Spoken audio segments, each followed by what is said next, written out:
where we uncover the hidden treasures hiding inside ordinary change. Today we are diving into the fascinating world of the 1966 Washington quarter.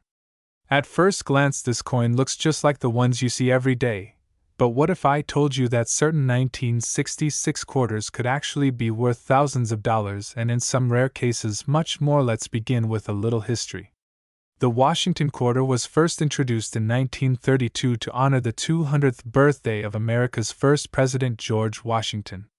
It quickly became one of the most collected coins in United States history. Fast forward to 1966, and we find ourselves in the middle of a huge change in American coinage. Just 1 year earlier in 1965, the United States Mint removed silver from the quarter. Up until then, quarters were made of 90% silver and 10% copper, but starting in 1965 and continuing with the 1966 issue, the Mint switched to a clad composition of copper and nickel. This was a massive change, and it makes the 1966 quarter an important coin in American history. Now let's talk about why the 1966 quarter can be worth more than face value. Even though it does not contain silver like the older issues, certain examples from this year can bring incredible premiums because of errors, varieties, and condition. Collectors pay high prices for coins that are in pristine mint state condition with sharp details, full luster, and no wear. A perfect example, graded MS-67 or MS-68 by a top grading service, can bring hundreds, or even thousands of dollars at auction, but the real excitement comes from error coins. The 1966 quarter was struck during a time of experimentation at the Mint, and many unusual errors slipped out into circulation. Double die obverse and reverse errors, off-center strikes, and coins struck on the wrong planchets are some of the most valuable. Imagine finding a 1966 quarter that was accidentally struck on a silver planchet left over from the earlier years. That coin would be worth a fortune. In fact, examples like these have sold for over $10,000 in major coin auctions. There are also transitional errors where a coin shows traits of the older silver quarters but was struck in the new copper-nickel composition. These are incredibly rare and highly sought after by collectors who are willing to pay big money to own a piece of minting history. If you ever come across a 1966 quarter that looks unusual, heavier or lighter than normal, or with strange coloring, it could be a valuable error worth sending in for professional grading. Let's look at the current market value. A normal 1966 quarter in circulated condition is still worth only its face value of 25 cents because it contains no silver. However, uncirculated examples with strong eye appeal can sell anywhere between $10 and $50 depending on grade. If you are lucky enough to have one in superb gem condition, the value can reach into the hundreds. Error coins, on the other hand, can sell from a few $100s to several thousand depending on rarity and demand. The record price for a high-grade 1966 Washington quarter with an exceptional strike has reached over $4,000 at auction. And some unique mint errors have sold for more than $10,000. The lesson here is that not every old coin is worth a fortune, but when you know what to look for, you can turn pocket change into big money. Always check your quarters carefully, especially those from 1966, because you never know what treasure might be hiding right under your nose.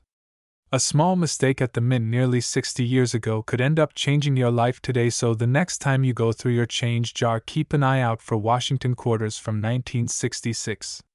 Look for high-grade coins with brilliant luster, and absolutely look for unusual errors. You could be holding a coin worth thousands of dollars without even realizing it. This is what makes coin collecting so exciting. History, rarity, and value all wrapped up in a simple 25-cent piece. Thank you for joining me today. If you enjoyed this deep dive into the 1966 Washington quarter, make sure to like this video, subscribe to Rare Coins World, and share this with other collectors and treasure hunters. You never know who might have a rare coin hiding in their wallet or piggy bank. Until next time, happy hunting, and may your next coin find be the jackpot you have been waiting for. The Washington quarter has been around since 1932, and by 1985 it had already become one of the most widely used coins in America. It was designed to honor the first president of the United States, George Washington, and it carries a proud history. The obverse shows Washington's portrait, while the reverse carries the traditional eagle design that so many people grew up seeing in their everyday lives. But what makes the 1985 quarter so fascinating is not just its design or circulation but the rare variations and minting issues that can turn an ordinary coin into a treasure worth hundreds or even thousands of dollars. In 1985 quarters were struck at three major mints: Philadelphia, Denver, and San Francisco. Each one has its own story. The Philadelphia mint coins carry no mint mark, the Denver coins have a small D mark, and the San Francisco coins with the S mint mark were produced as proofs in very limited numbers. Collectors love proof coins because of their sharp detail and mirror-like shine, and some of these proof sets from 1985 are worth big money today. Now let's talk about value, because most 1985 quarters in circulated condition are worth only face value, but the key lies in condition, rarity, and errors. If you find a 1985 quarter in pristine mint state condition graded MS65 or higher, you could be holding a coin worth between $20 and $50 depending on the market. That may not sound like much, but remember, we are talking about a coin with a face value of just 25 cents, and that's only the beginning. The real money comes from rare errors and varieties. Imagine finding a 1985 quarter with an off-center strike or a double die error. These mistakes are highly sought after by collectors because they are one of a kind. A dramatic off-center error can bring in hundreds of dollars, while a bold double die could easily cross into the $1,000 range. Some collectors have even paid thousands for perfectly preserved proof. Examples from San Francisco with cameo or deep cameo.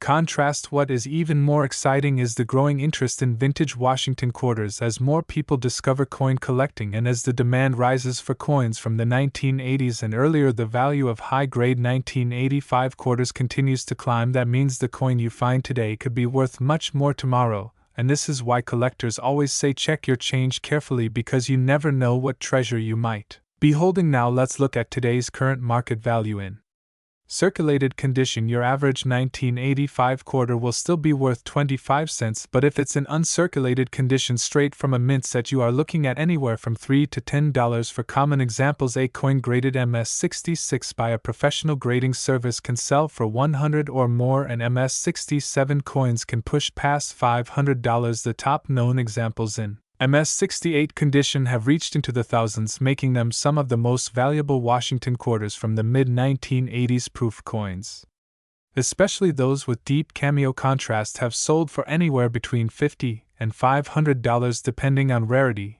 and demand. So the next time you see a 1985 quarter, don't dismiss it as just another piece of change. Take a closer look, check for errors, look for sharp detail and mirror-like surfaces. You could be holding a hidden gem that is worth far more than face value. Remember, the world of coin collecting is full of surprises, and the smallest coin can carry the biggest rewards in the end. The 1985 Washington quarter stands as a reminder that history lives in our pockets, and that even the most ordinary coins can turn into extraordinary treasures if you know what to look for. Keep hunting, keep learning, and maybe, just maybe, your next quarter could be worth a fortune. Happy collecting and happy hunting.